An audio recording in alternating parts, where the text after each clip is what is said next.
Once again.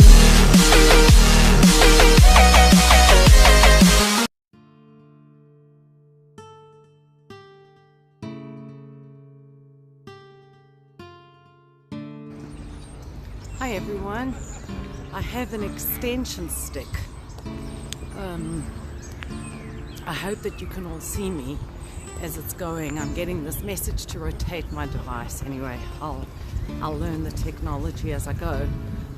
Apparently a lot of you wanted to see more of where I am. This is the park that I come to, part of my route. Anyway, so what I wanted to speak about today, because we finished the book of Exodus yesterday on Shabbat, 2 days ago, and we're beginning the book of Exodus. We finished Genesis and are beginning the book of Exodus. I thought I would speak about the sequence. I always find it so moving at the end of the book of Genesis, how both Jacob and Joseph draw their legs into the bed, and then they pass, and with that there is the emergence of the Jewish people as a nation.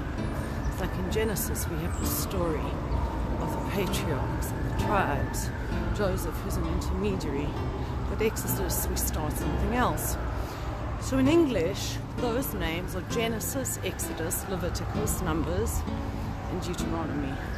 And Genesis obviously is because it's about the genesis of the world. Exodus because it's about the exodus of the Jewish people from Egypt. Leviticus because the book of Leviticus is largely about the service of the Levites, the temple, the service of the sacrifices, etc. Numbers begins with the counting of the tribes and the people of Israel, and Deuteronomy is the words that are spoken by God, by Moses before his passing to the people of Israel. But in English, those names are very different. You know, as I've mentioned once before, that mineral, vegetable, animal, and human are classifications of the natural world in English, but in Hebrew, they actually translate into the silent domain, the growing, the living, and the speaking domains. Very different. Maybe I'll do a post about that at some point. So what do we have in terms of these 5 books when it comes to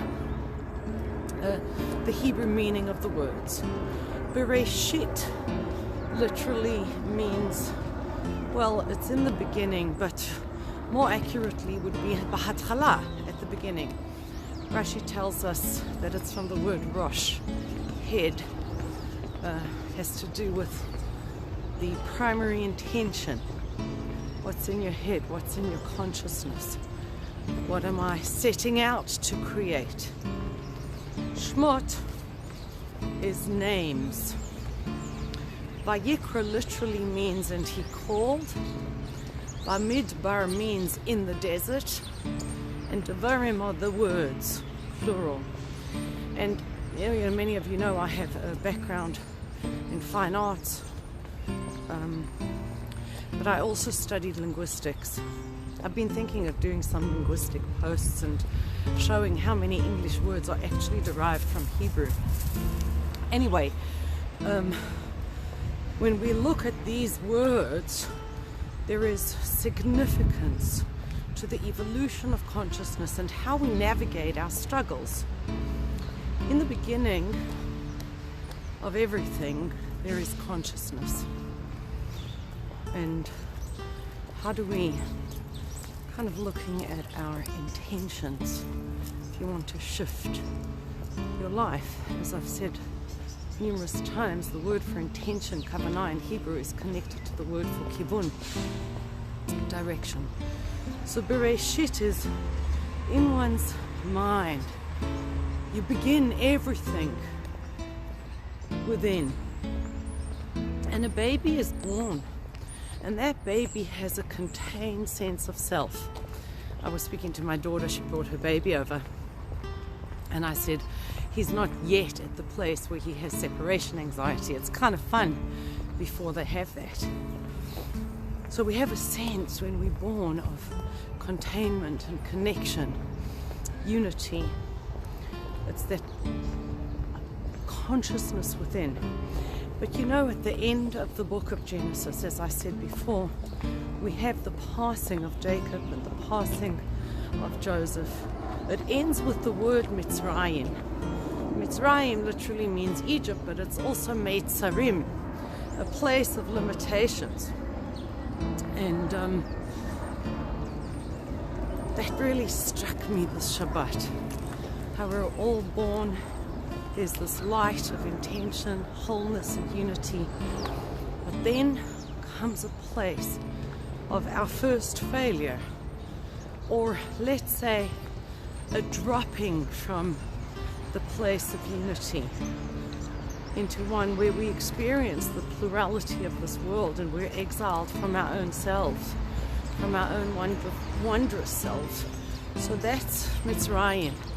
And you have the emergence of a child, and the first thing, well, one of the first things as the child grows that they do is name things. It's very simple, the beginning. But naming is profound because it means I realize I am other. There is me and there is the world outside me. In fact, a name does two things. Your personal name calls to your essence, but it's also only necessary if there's something outside of you.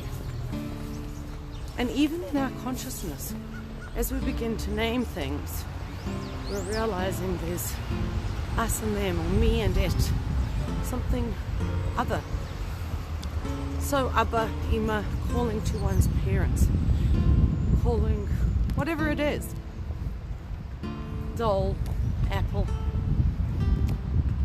identifying.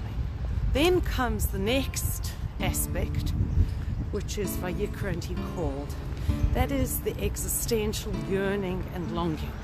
I realize that I am here and you are there, and I want to bridge that gap. And so much of whatever we do in our life is about bridging that gap. Ultimately, the root of all of that is the gap that we feel between us and our Creator. So Vayikra, we call out in yearning, having dropped from a place of perfection. Then we identify things, and then we begin longing. And as a result of that yearning, we enter into Bamidbar, which is the desert. Every one of us has to go through our personal exile, and we have to accept that that's the case. So much of what has us down is the fact that we simply don't want to accept the fact that deserts and limitations are part of the package. There's no ways that it's not going to happen. And how do you navigate that? Well, the word Bamidbar is the same letters as the words Daber Bam, speak about them. You have to speak about the words of Torah. Think about those words. Meditate upon them. Speak them. This is the way in which we move through our Egypts and our deserts to get them to bloom. And what that brings us to is Devarim. Devarim is Daber Yam, not Daber Bam. Speak about them, but speaking in a way that accesses what's under the ocean. When we traverse our deserts, we're able to penetrate the inner essence. I'm going to go down here because it's really noisy. Excuse me, New York helicopters. But we're able to access the inner essence of reality. As the Rambam says at the end of his Opus Magnus, the Yad HaChazaka, he says, when Mashiach will come, the waters will cover, the wisdom of God will cover the earth as the waters cover the ocean. There's something about the ocean which is connected to the unconscious. So we speak and we navigate our lives. It means we are able to access the inner essence of what reality is all about. And just on that note, before I end for today, the word for a thing in Hebrew is davar. The word for speak is daber, meaning the way we're describing things. And I think that that's so much of what's happening with these books is telling us, God is telling us, be careful with your speech. There's magic in your mouth. Articulate reality. You have to begin with the conception, Bereshit. What is here? The whole world, what's possible in one's consciousness. Set your intention. Name things accurately. Accept the yearning. And then as you traverse the desert, speak words of Torah. Embrace God's wisdom. The Torah is the mind of God, the expression of God's wisdom. The commandments are His embrace. So embrace that, and then we will be able to access the inner essence of reality. All right, well, that was a bit longer today. I hope you like the extension stick. It looks to me like it might be a bit wobbly. I don't know. You can let me know. Have a great one, everyone. See you tomorrow. Bye.